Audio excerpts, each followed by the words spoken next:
तो अब हम रात में कीर्तन करेंगे। चलिए, हरे कृष्णा अल्लाह अकबर, हरे कृष्णा अल्लाह अकबर, कृष्णा कृष्णा अल्लाह अकबर, हरे हरे अल्लाह अकबर, हरे राम। अल्लाह अकबर। शुभमन गिल ने बोला था एक तरफ मोहम्मद एक तरफ कृष्णा, दोनों मिलकर तबाही मचा देंगे।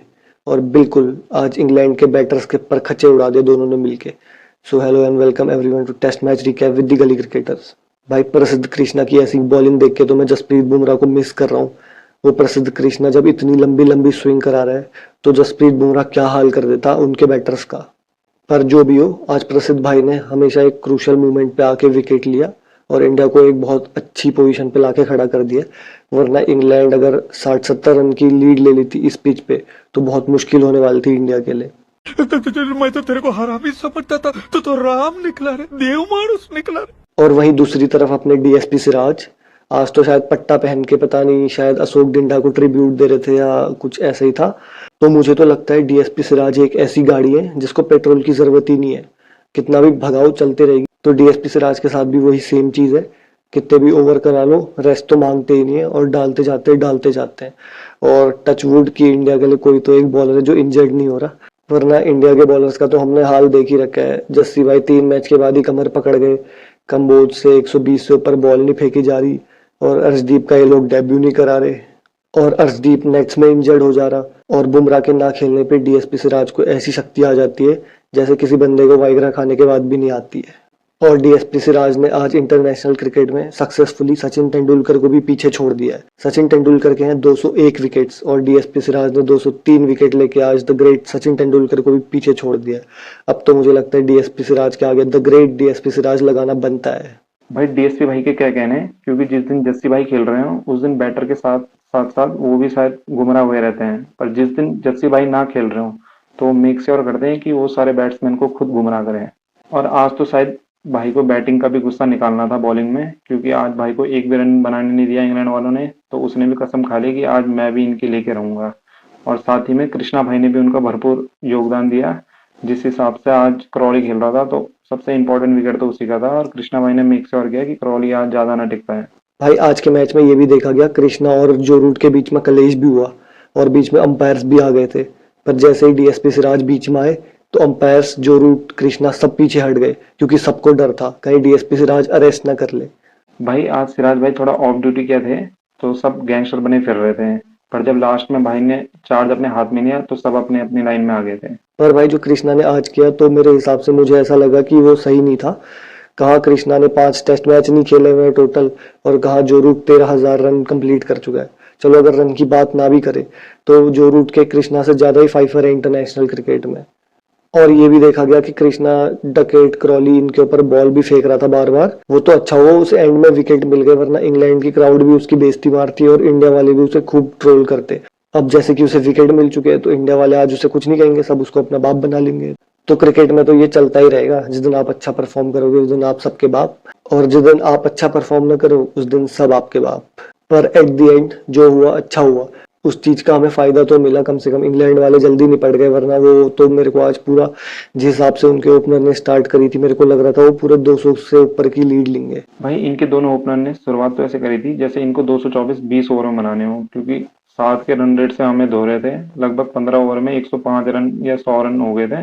वो तो भगवान का शुक्र है कि डकेट एक गलत शॉट मार के आउट हो गया, वरना जिस हिसाब से चल रहे थे कम से कम 2 दिन तक हमें फील्ड पे रखते हैं और 200 रन की लीड लेके जाते हैं। पर भाई मैं कहूंगा ये उनके ओपनर्स की तरफ से बहुत अच्छी अप्रोच थी, क्योंकि हमने इस पिच पे देखा है कि आप ज्यादा एक्सपेक्ट नहीं कर सकते कि आप 200-300 बॉल खेल के खड़े रह के स्कोर करोगे, क्योंकि एक ना एक अच्छी बॉल तो आपको पड़ी जा रही है। तो हमने इस पिच पे जितना भी देखा, जिस भी बैट्समैन ने अटैक करके खेला है वो ज्यादा सक्सेसफुल रहा है। चाहे डकेट देख लो, चाहे क्रॉली देख लो, चाहे ब्रूक देख लो और आज चाहे जायसवाल देख लो, तो ये पिच उन बंदों को सूट करेगी जो ऋषभ पंत के स्टाइल की क्रिकेट खेलते हैं टेस्ट क्रिकेट में। बिल्कुल सही भाई, क्योंकि जो इनके टिक्के खेलने वाले प्लेयर थे रूट और होप, तो वो दोनों तो बस बॉल ही खेलते रह गए और लास्ट में एक बॉल आई और दोनों का विकेट ले गई। तो बाद में आके ब्रूक ने तेजी से आके जो रन बनाए तो उसने बता दिया कि इस पिच पे कैसा गेम खेलना है। तो भाई अब केएल राहुल की बैट के साथ तो ये सीरीज खत्म हो चुकी है। अब अगर वो कुछ योगदान दे पाएंगे तो सिर्फ फील्डिंग करके दे पाएंगे। भले उन्होंने इस सीरीज में 532 रन मारे हैं 53 की एवरेज से, पर फैंस अभी भी खुश नहीं है, क्योंकि जाते जाते उन्होंने जिस हिसाब से एंड किया है तो फैंस कह रहे थे उनको देख के सिर्फ एक ही गाना याद आता है, सारी उम्र में जोकर बनदा फिरा। पर इस पे मेरा पॉइंट ऑफ व्यू बिल्कुल डिफरेंट है। भले गिल के हमें दिख रहा है कि सबसे ज्यादा रन है इस सीरीज में, पर मेरे हिसाब से अगर सबसे कंसिस्टेंट बैटर कोई है इस सीरीज में तो वो केएल राहुल है। क्योंकि गिल ने तो एक मैच में 400 प्लस रन बना दिए थे, तो उसकी वजह से उनके रन टैली में ज्यादा रन दिख रहे हैं। पर अगर तुम कंसिस्टेंसी देखोगे तो केएल राहुल को देखो, हर मैच में उनके 50 प्लस स्कोर है। तो मैं एक टॉक्सिक फैन बेस को कहना चाहूंगा कि एक मैच से जज मत करो, और बहुत हो गए केएल राहुल के ऊपर मीम्स, अब उनको सपोर्ट करना स्टार्ट कर, क्योंकि अब इस सीरीज के बाद हमने देख लिया कि वो पुराने वाले केएल राहुल नहीं रहे।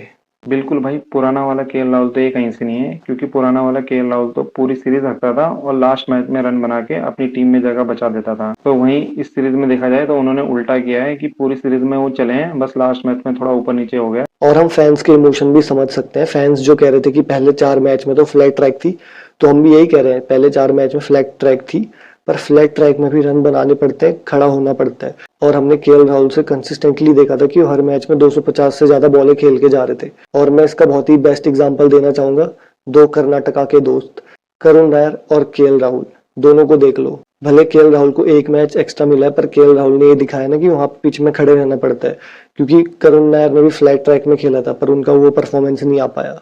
तो भाई कल हमने जायसवाल को थोड़ा क्रिटिसाइज कर दिया था, तो आज उन्होंने हमें बता दिया है कि वो एक छोटे मोटे प्लेयर नहीं है कोई, और वो अगर 2-4 मैच फेल भी हो जाए तो उनका कॉन्फिडेंस हमेशा हाई रहता है, और आज वो दिख भी गया। और जैसे आज उनसे उम्मीद थी बिल्कुल उन्होंने वैसी बैटिंग करी है। इंडिया को एक जल्दी से एक तेज शुरुआत देके इंडिया को 50 रन की लीड तक पहुंचा दिया है। और कुछ लोग बोल रहे होंगे कि उनके 2 कैच छोड़े हैं, तो मेरा उनसे यही कहना है कि भाग्य भी बहादुर का ही साथ देता है। बिल्कुल भाई, जायसवाल ने जाते जाते सीरीज के आखिरी मैच में एकदम अपने ही स्टाइल में 50 मार दिए, और जो उनने आज टेम्पलेट पकड़ा है रन बनाने का, कि उनको भी समझ आ गया कि इस पिच में तेज तेज रन बनाने, तो मेरे हिसाब से कल भी उनको इसी स्टाइल में कंटिन्यू करना चाहिए रन बनाने का। और हम ही नहीं, पूरा इंडिया उनसे एक बड़ा 100 एक्सपेक्ट कर रहा है, जो एक मैच विनिंग 100 साबित हो सकता है इंडिया के लिए। और भाई हमारी टीम में एक तमिलनाडु का प्रिंस भी खेल रहा है, साई सुदर्शन, जो सिर्फ आईपीएल में रन मारता है। इस सीरीज में भी उनने पिछले मैच में एक 60 मारी थी, पर वो भी कुछ इतनी इम्पैक्टफुल 60 नहीं लगी, और उनके 6 इनिंग में है इस सीरीज में सिर्फ 140 रन। बिल्कुल भाई, हर मैच से पहले शैडो प्रैक्टिस करके जाते हैं और पिच पे भी शैडो ही बन के रह जाता है। तो मुझे लगता है इंडियन टीम ने इनको थोड़ा जल्दी मौका दे दिया है, इसकी जगह ईश्वरन को ट्राई कर सकते थे हम। तो भाई यही होगा, जब आप एक आईपीएल के बेसिस पे टीम बनाओगे, आपको फिर वही प्लेयर मिलेंगे, साई सुदर्शन जैसे, हर्षित राणा जैसे, अंशुल कंबोज जैसे। और वहीं दूसरी साइड अपने कोच गौतम गंभीर बोलते हैं कि डोमेस्टिक को वैल्यू करो, और जो बंदे डोमेस्टिक नहीं खेले उन्हीं को उठा के ले आते हैं। और जो बंदा इतने सालों से डोमेस्टिक खेल रहा है, अभिमन्यु ईश्वरन, उसको बेचारे को बेंच पे बिठा के रखा हुआ है। और इससे पहले कुछ साल पहले एक बंदा था प्रियांक पांचाल, उसके भी डोमेस्टिक में 8 या 9 हजार रन थे, उसको भी ऐसे ही बिठा के रखा, और लास्ट में वो बंदा हार मान के खुद रिटायर हो गया। और गिल भाई को भी सारा भाभी का वास्ता है कि कल आके एक अच्छा सा 100 मारे और इंडिया टीम को ऐसी पोजीशन पे ला दें कि हम ये मैच जीत जाएं और सीरीज ड्रॉ कर लें। देख लो गिल भाई, अब तो सारा भाभी की कसम दे दी है। अगर तुमने 100 मार दिया तब तो सारा भाभी तुम्हारी, अगर 100 नहीं मारा तो तुम्हारा पता है कौन होगा? एक वेड़िया है, वो अपना बैट का ग्रिप निकाल के आपके लिए तैयार रख रहा है। पर भाई जिस हिसाब से गिल भाई की सीरीज गई हो, एकदम पीक पे है और उनको आउट करना बहुत मुश्किल है। तो मुझे तो 100% लग रहा है कि कल आके गिल भाई की सेंचुरी दिख रही है हमें। भाई ये मैच धरती पे ही हो रहा है ना, क्योंकि यहाँ से कृष्णा भाई रुकने का नाम नहीं ले रहे थे और वहां से टंग भाई रुकने का नाम नहीं ले रहा है। दोनों ठान के आए हैं कि ये मैच जिताएंगे तो अपने दम पे जिताएंगे, वरना नहीं जिताएंगे। बिल्कुल भाई, मुझे भी बहुत डाउट है कि ये वो दोनों ही प्लेयर हैं जो फर्स्ट टेस्ट में भी खेले थे। मुझे तो नहीं लगा था उसके बाद इनको सीरीज में अब और चांस भी मिलेगा। पर जैसे स्टोक्स इंजर्ड हुआ, बुमराह इंजर्ड हुआ, तो स्टोक्स की जगह ले ली टंग ने और बुमराह की जगह ले ली प्रसिद्ध कृष्णा ने। और मैं तो इंडियन टीम को बहुत लकी समझूंगा कि गस एटकिंसन पहले नहीं खेला हमारे सामने, वरना जिस हिसाब से उसने आते इंडिया के खिलाफ फाइफर लिया है और नीचे आके बैटिंग भी काफी अच्छी कर रहा था, तो अगर वो पहले सीरीज में खेलता तो मेरे को लगता है कि वो इंडिया के लिए बहुत बड़ा थ्रेट हो सकता था।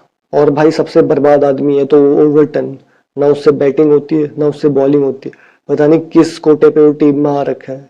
और मुझे तो ऐसा लगता है कि अगर इंग्लैंड हारेगी तो उसका वन एंड ओनली रीजन रहेगा ओवरटन। भाई ओवरटन भाई भी क्या करें, क्योंकि आज जब भाई को आखिरकार एक विकेट मिलने वाली थी तो क्रॉले ने वहां कैच छोड़ के बकचोदी कर दी, और जो एक विकेट उसे गलती से मिलने वाला था वो भी उसके नसीब में नहीं रहा।